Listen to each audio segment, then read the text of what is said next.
bab 74 riyadu salihin mi yewten alhulumu fi muñagol wal anati e waɗugol doyi piiji ɗin hara hawjali waɗali bargu war rifko e wongol aade yurmeteɗo mayin ka toɓɓulle qala ibn usaymin rahimahullahu ta'ala cheikh salih ibn usaymin maki hasi salasatu umurun ɗiɗo fiyakuji tati piiji tati mutakaribatun ko ɓattodirɗi wonayo neɗɗon sendidirɗi koyo wattuɗi fopp e makko koyo sifirɗi fof alhulumu muñagol wal anatu e waɗugol doy warif e wongol aaden newiɗo hoten dow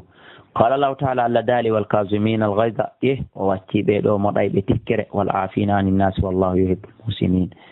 wa qala taala hudil afwa jogo yaafuye tun waɗu ɗum ɗon metiyema wa'muru yamira yimɓe ɓe bil urfi ko moƴƴi wa aridil ɗurnoɗa anil jahilin wa qala taala wala tastawi fotata alhasanatu ko moƴƴi kon wala sayi'atu wona ko boni kon ɗum e ɓondira idfa a duñir billati nden hunde hiyande kañum ahsanu ɓurde moƴƴude duñir nden ɗon ko boni kon bimana yottor nden ɗon bone on fa ida alladi sa dumori noon a tawa yo o ɗo neɗɗo baynaka wa baynahu adawatun ka annahu waliyun hamimum wama yulaqqaha hawrindinaka e ɗum illa alladina sabaru wama yulaqqaha illa du hazun azimin wa qala taala wala man sabara wallahi kala muññiɗo ko waɗa kon wa gafara o yaafi inna dhalika lamin azmi l umur وعن ابن عباس يتام عبد الله بن عباس رضي الله عنهما قال رسول الله صلى الله عليه وسلم لا ماك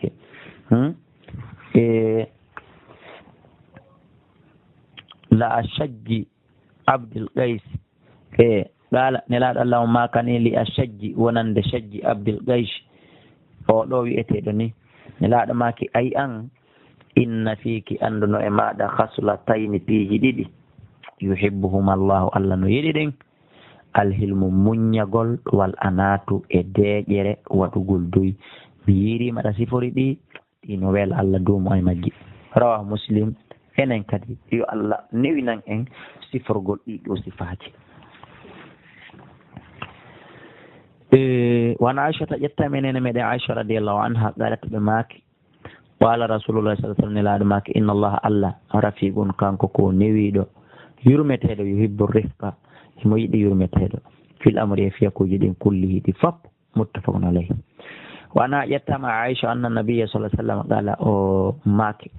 inna allaha ande no allah rafiqun ko newiɗo yuhibbu rifqa mo yiɗi newende wa yuti himo okkora kadi allah rifqe dow newende himo okka aade newiɗo ma la yuti konko okkata alal unufi e dow oɗo ñaaɗuɗo nefiniɗo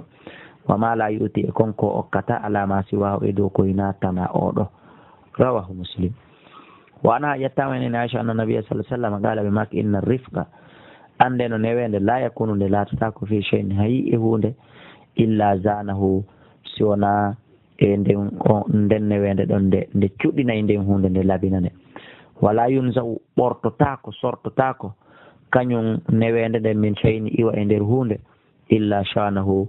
siwona saabu ko newende nden sorti kon kaninayi hunde nden rawahu muslim وعن ابي هريره رضي الله عنه قال وي بال اعرابي ادم فلا واسوفنو في المسجد كندر جوليرده بمعنى كندر كورو جوليرده نو ناكا زكا كندر جوليرده تيجي فقام الناس بين دري الي فاده او ليقوا في وبين امكو بيامو با ودي كو اتاك فقال النبي صلى الله عليه وسلم ان باجل ماكي دعوه ترتيمو او انداوني كو واداتو wa ariɓu yahe hibbon ala bawli e hoore bawle makko ɗen sajilan siyon wal min mayini morde ndiyan aw danuban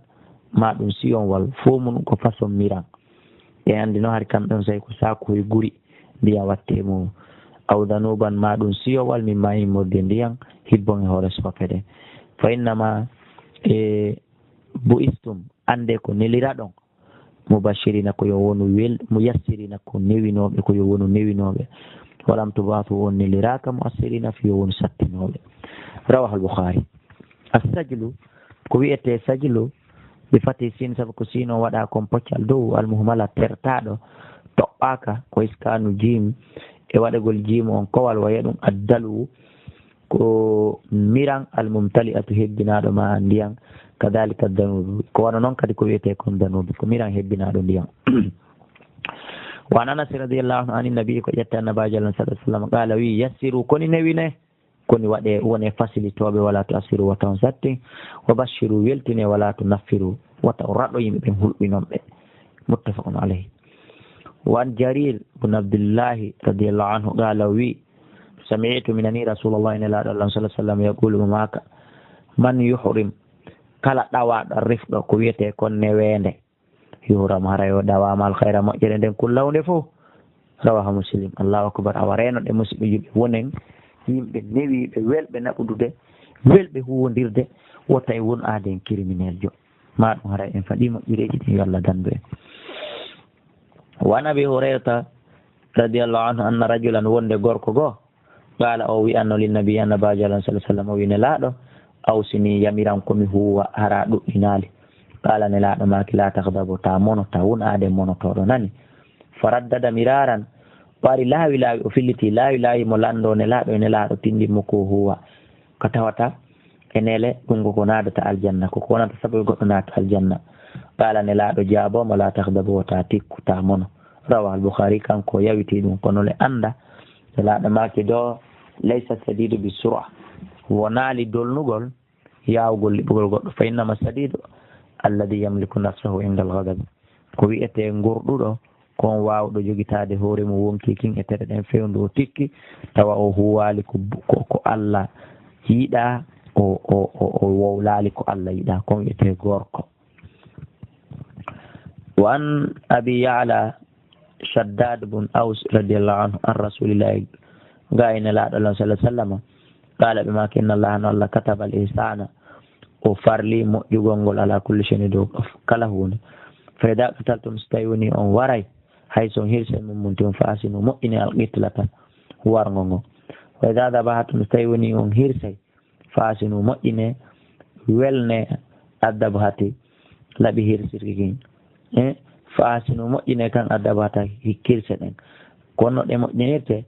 wali yuhidda yo welnu ha wela aada kum goɗɗo e moɗon shafratahu laɓi makko ki woni hirsirde kin si o hirsa wali yuh yon tigi fowtin kadi dabi hatahu hirsetekol makko ko sa andi a hirsa nagge ma damingi ma gerka kangal ta humgel kanange lettangel sonjangel humgel kaɗodi. rawahu muslim. wana aisha radiallahu anha galata ɓe maki ma khuyyira rasulullah sallallahu alaihi wasallam nelaɗo Allah suɓinaka bayna amrayni hakkude piiji ɗiɗi gatto ha hande illa akhada sona ko ɓe ƴettata e sarhuma koko ɓuri newade ɓuri welde fiwo madama malam yakun isman en tant que konko ɓuri newade ɗon wona ka bakkatu natata ko ɗum hara ɓe suɓoto kamɓe kaka moyen e faber on woni wo enen ko mettingol fi e sattingol tun ka woni wo enen ko ɗo wonne watte yiili. fa in kana silati isran ko bakkatu kana ɓe latoto aba adanna saray ɓe ɓuri yimɓe ɓen fop ɓottitade woɗɗitomin hen muɗum. wama in tagama rasulullah sallallahu alaihi wasallam nelaɗo Allah lettali li nafsi fi wonki makko kin fi shay'in hay e hunde gatto ha hande illa an tuntahaka si wona ñorte hurmatullahi hurum Allah on bimana e ronkeya heɓe tiiɗini sembine fayantagimu lillahi haray ɗon Allah yottanto taala to ɗon on waɗɗu ɗum muttafaqun alayhi. wa an ibn mas'ud radiyallahu anhu qala wi qala rasulullah sallallahu alaihi wasallam maki ala faame ukhbirukum mi humpita on e biman yahrumu ko hombo woni mo harmi on alan naari e dow yiite nge aw biman taharum ma ko hombo aw biman taharumu alay ma ko sabu hombo ɗum harminte hoore muɗum annaari yiite nge taharumu hinge harmi ala kulli garibin e dow kala ɓattiɗo hayyinin newiɗo layyinin welɗo fi sahalin newiɗo ko goto. rawahu tirmidhi wa qala o wi hadisun hasanun hadison ko selluɗo ko labaɗo wallahu a'la wa a'lam.